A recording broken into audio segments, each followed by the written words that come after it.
हर माँ बाप का सपना होता है कि उनका बेटा या बेटी पढ़ लिख कर सेटल हो जाए। जैसे उन्होंने अपनी जिम्मेदारी को बखूबी निभाया है, उनको पढ़ा लिखाकर अच्छी शिक्षा दी, अच्छे संस्कार दिए, वैसे ही बुढ़ापे में बच्चों की भी जिम्मेदारी बनती है कि वो अपने पेरेंट्स को वो सुख सुविधाएं दे जो उनको ज़रूरत है। और शायद ही कोई ऐसे पेरेंट्स होंगे जो बच्चों को घर से दूर बेहतर जीवन यापन की तलाश में भेजने के लिए राजी हों कि जहाँ पर उनके जीवन का खतरा भी बना हो। ऐसा ही एक परिवार गुजरात के गांधीनगर से पटेल फैमिली इंडिया से माइग्रेट करके यूएस में इलीगली एंट्री करने की कोशिश करती है।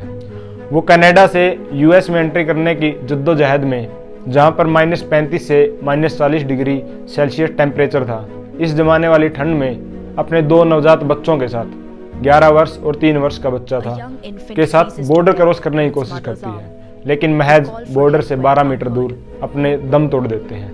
ये अकेला परिवार नहीं है जो बेहतर लाइफस्टाइल के सपने के साथ भारत छोड़कर विदेश में गया था। ऐसे अनगिनत उदाहरण हैं जो परिवार की समृद्धि के लिए परिवार से दूर होकर ऐसे अनजान देश में जाने की कोशिश करते हैं जहां वो शायद पहुंच भी ना पाए, और ऐसे डोंकी रूट पर निकल जाते हैं जो इतना मुश्किलों भरा होता है, यदि उसकी कहानी सुने तो भी व्यक्ति की रूह कांपने लगे। लेकिन फिर भी अमेरिका, कनाडा और यूके की डोंकी के लिए लाखों लोग अपनी ज़मीन, अपने गहने, पूरी ज़िंदगी की जमा पूंजी लेकर डोंकरों के सामने खड़े रहते हैं। दरअसल अमेरिका, कनाडा, यूके बहुत सारे देशों में बेहतर इकोनॉमिक अपॉर्चुनिटी की तलाश में इलीगल एंट्री करने की कोशिश करते हैं, और जो इस इलीगल एंट्री का जो प्रोसेस है उसको डोंकी सिस्टम बोलते हैं। और जो भी एजेंट इनको उस देश में इलीगल एंट्री करवाने के लिए उनको सपोर्ट करते हैं, उनको हेल्प करते हैं, उनको डोंकर्स बोलते हैं। और इनकी मदद से बहुत सारे पंजाब और गुजरात से लोग अमेरिका, कनाडा पहुंच चुके हैं। लेकिन अब हरियाणा भी इससे पीछे नहीं है और इसके दुष्परिणाम हमारे सामने आ भी रहे हैं। पिछले पंचायत इलेक्शन में गिलजियान गांव के लोग, जो पंजाब के कपूरथला डिस्ट्रिक्ट में पड़ता है, बैठकर इस बात पर सहमति देते हैं कि अब की बार किसी एजुकेटेड यूथ को हम सरपंच बनाएंगे। लेकिन फिर भी वो किसी भी एक सूटेबल कैंडिडेट को नहीं ढूंढ पाते, क्योंकि उस गांव में कोई भी यूथ ही नहीं बचा, सभी विदेशों में जा चुके हैं। यंगेस्ट कैंडिडेट जो उनको मिलता है वो 62 वर्ष का गुरमीत सिंह था।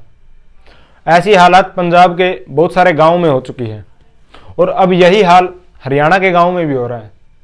आप बुजुर्गों को चबूतरे पर हुक्का पीते देख सकते हैं, बच्चों को गलियों में खेलते देख सकते हैं, लेकिन यूथ को आइल्स कोचिंग सेंटर में देखोगे जहां वो इंग्लिश की तैयारी करते पाएंगे। चाहे उन्हें भारत के राष्ट्रपति का नाम न पता हो, लेकिन अमेरिका व कनाडा के राष्ट्रपति का नाम जानते हैं।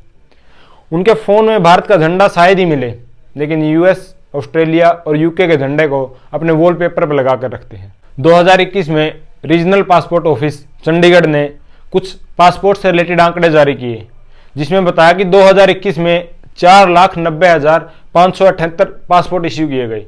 वहीं 2022 में 7,38,349 पासपोर्ट जारी किए, और 2023 में टिल मिड दिसंबर तक 8,18,792 पासपोर्ट जारी किए जा चुके हैं।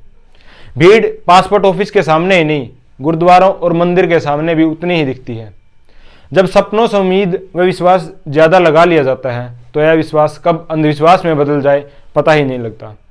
जालंधर में एक गुरुद्वारा है, गुरुद्वारा शाहिदान बाबा निहाल सिंह, जहाँ नौजवानों की भीड़ लगी रहती है, क्योंकि मान्यता है यदि आप किसी भी कीमत पर विदेश जाना चाहते हैं तो आप यहाँ से एरोप्लेन का टॉय खरीदें, और इस टॉय की कीमत है 150 से 500 रुपये। जो ज़्यादा दान करेगा वो जल्दी बाहर जाएगा। 2 तरीके से लोग भारत से बाहर जा रहे हैं, एक स्टूडेंट वीज़ा के थ्रू और दूसरे इलीगल रूट के थ्रू काम करने के लिए, जिसको हम डोंकी रूट भी बोल रहे हैं। पंजाब में हर वर्ष 3.5 लाख के करीब बच्चे 12वीं पास करते हैं, और उनमें से 1.5 से 2 लाख बच्चे विदेशों में चले जाते हैं। और इसका परिणाम होता है कि जो हमारे यहाँ पे कॉलेजेज हैं वहाँ पर आधी से ज़्यादा सीटें खाली रहती हैं, क्योंकि बहुत सारा टैलेंट तो देश छोड़कर जा रहा है, डेली वेजर के तौर पर नौकरी कर रहा है, जो यहाँ पर बेहतर तरीके से रिसर्च करके देश की बेहतरी में योगदान दे सकता था, वहाँ पर डेली वेजर बन के अपनी जीवन यापन कर रहा है। और बहुत सारा यूथ तो बाहर के लाइफस्टाइल को देखकर प्रभावित होता है, ब्रांडेड कपड़े, अच्छी गाड़ी देखकर देश को छोड़ने का निर्णय ले लेते हैं।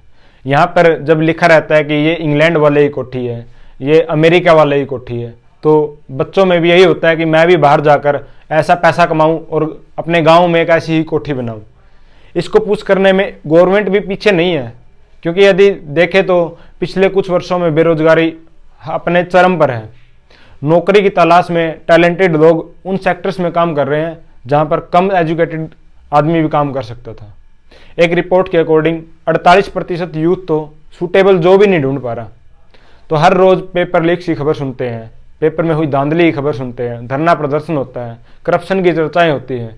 तो ये फैक्टर भी यूथ को डिस्करेज करते हैं और देश को छोड़कर विदेशों में रुख करने की ओर प्रयास करते हैं। पहले ज़्यादातर लड़के स्टडी वीज़ा पर बाहर जाते थे, लेकिन अब लड़कियां भी बाहर जाने लगी हैं। अच्छी बात है कि जेंडर डिस्क्रिमिनेशन कम हो रहा है और लड़के और लड़कियों को बराबरी का मौका मिल रहा है और भारत से बहुत सारा यूथ देश छोड़कर बाहर जा रहा है। लेकिन ज़्यादा चिंता का विषय तो ये है कि इलीगल रूट के थ्रू बहुत सारा यूथ विदेश जा रहा है और अपने जीवन भर की कमाई के साथ साथ अपने जीवन को भी दांव पर लगा देता है। प्यू रिसर्च सेंटर की रिपोर्ट के अकॉर्डिंग 7,25,000 इंडियंस इलीगली यूएस में जा चुके हैं। हालांकि यूएस कस्टम बॉर्डर डिपार्टमेंट के अकॉर्डिंग इस वर्ष अक्टूबर 2022 से लेकर सितंबर 2023 के बीच 96,917 लोगों को इलीगली यूएस में एंट्री करते हुए पकड़ा गया है। लॉ एनफोर्समेंट एजेंसी का मानना है कि जो ये फिगर है ये बहुत ही कम है, क्योंकि बहुत सारे लोग सक्सेसफुली यूएस में इन्फिल्ट्रेट कर जाते हैं और इनको वहाँ तक पहुँचाने के लिए काम करती है डोंकी फ्लाइट। यूरोप के लिए donkey flight Serbia, Armenia, Bulgaria से होते हुए जाती है, तो वहीं अमेरिका के लिए डोंकी फ्लाइट जो ज़्यादा रिस्की और लंबी भी होती है, कोलंबिया से, साउथ अमेरिका का एक देश है, वहाँ से शुरू होकर पनामा के रास्ते, पनामा के जो घने जंगलों से होते हुए सेंट्रल अमेरिकन कंट्री से निकलकर मैक्सिको यूएस बॉर्डर तक जाते हैं। और ये जर्नी बहुत ही लंबी होती है, 3 से 4 महीने इस प्रोसेस में लग जाते हैं यूएस तक इन्फिल्ट्रेट करने में। और बहुत सारे लोग इसी बीच भूखे प्यासे न जाने कितने दिनों तक पैदल यात्रा करते हैं और इसमें अपनी जान भी गंवाते हैं। लेकिन विदेशों में जाने की होड़ इसी तरीके से लगी रहती है। इसके साथ ही बहुत सारे जो अनऑथराइज्ड ट्रैवल एजेंट है वो भी मशरूम की तरह उभर रहे हैं। अकेले पंजाब में देखें तो 7200 के करीब ट्रैवल एजेंट्स हैं जो रजिस्टर्ड हैं, लेकिन इससे भी ज़्यादा, इससे 2 गुने से अधिक अनरजिस्टर्ड ट्रैवल एजेंट है। क्योंकि जब कोई व्यक्ति डोंकी रूट के थ्रू बाहर जाता है तो 40 से 50 लाख रुपए ट्रैवल एजेंट को देता है वहाँ तक इन्फिल्ट्रेट कराने के लिए, यूएस में पहुँचाने के लिए। यदि इतना सारा पैसा मिलेगा तो ट्रैवल एजेंट तो इस मौके को भुनाने का प्रयास करेंगे ही। लेकिन समस्या की बात यह है कि जब ये डाटा आम आदमी को पता है, जब आम आदमी इसके तरीके को जानता है, तो गवर्नमेंट एजेंसी क्यों संज्ञान नहीं लेती? क्योंकि सारा काम सरकार की नाक के नीचे हो रहा है, लेकिन फिर भी यूथ अब रिस्क उठाकर अपनी जान को दांव पर लगाकर विदेशों में जा रहा है और सरकार आंखें मूंदे बैठी है। ये ट्रेंड नॉर्थ इंडिया तक ज़्यादा सीमित है। नॉर्थ इंडिया में भी हरियाणा और पंजाब इसकी चपेट में ज़्यादा है।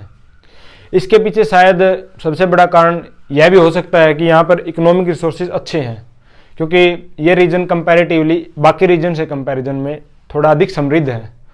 और दूसरा रीजन ये है कि एग्रीकल्चर के अलावा लोगों के पास कोई दूसरा ऑप्शन नहीं है और जो आज का यूथ है वो खेती करने के बजाय बाहर जाने को ज़्यादा प्रेफर करते हैं। लीगल और इलीगल रूट के थ्रू बहुत सारा डायस्पोरा भारत से बाहर जा चुका है और इस कारण भारत को रिमिटेंस भी सबसे ज़्यादा मिला है। 2023 में $125 बिलियन भारत को मिले। वहीं दूसरे नंबर पर मैक्सिको, जिसको $67 बिलियन मिले। सबसे ज़्यादा रिमिटेंस भारत को यूएस से मिलता है, जो कुल रिमिटेंस का 1/4 है। ये डायस्पोरा भारत की फॉरेन पॉलिसी को भी मजबूती देता है, क्योंकि देखें तो कनाडा की पार्लियामेंट में 15 सिख एमपी हैं, जो भारत की सॉफ्ट पावर को, भारत के कल्चर को भारत से बाहर भी स्प्रेड कर रहा है। होली दिवाली त्यौहार केवल भारत तक सीमित नहीं रहे, अब विदेशों में भी बनाए जाने लगे हैं। लेकिन चिंता का विषय तो डोंकी फ्लाइट है, जो बहुत सारे परिवारों को संपन्नता के सपने दिखाकर ऐसी मुश्किलों व तकलीफों में धकेल देता है जिसके बाद पूरा परिवार उस सदमे से बाहर नहीं आ पाता। और भारत सरकार को इस पर संज्ञान लेना चाहिए कि भारत का बहुत सारा यूथ जब देश को छोड़कर जा रहा है, क्योंकि भारत आज डेमोग्राफिक डिविडेंड की सिचुएशन में है और भारत, हम सपना भी देख रहे हैं कि हम आने वाले समय में सुपर पावर बनेंगे। यदि भारत का यूथ ऐसे ही विदेशों में जाता रहा और हमारा जो पोटेंशियल रिसोर्स है ऐसे ही वेस्ट होता रहा, तो जो हमारा सुपर पावर बनने का पोटेंशियल है वो कहीं ना कहीं कमज़ोर पड़ेगा। भारत में ही उनको एक बेहतर इकोनॉमिक अपॉर्चुनिटी मिलनी चाहिए और रोजगार के अवसर यहाँ भी उनको बेहतर तरीके से मिलेंगे। तो जिस तरीके से आज बाहर जाने का क्रेज है कि इंग्लैंड वाले की कोठी यहाँ पर बनी हुई है, अमेरिका वाले की कोठी यहाँ पर बनी हुई है, तो इसी तरीके से यदि उनको बेहतर अपॉर्चुनिटी मिलेंगी तो इंडिया वाले की भी कोठी होगी और यूथ बाहर जाने की बजाय यहाँ रहना प्रेफर करेगा। धन्यवाद। मैं मनीष कुमार। मिलते हैं नेक्स्ट एपिसोड में। यदि आपको यह एपिसोड पसंद आया हो तो चैनल को सब्सक्राइब जरूर करें। धन्यवाद।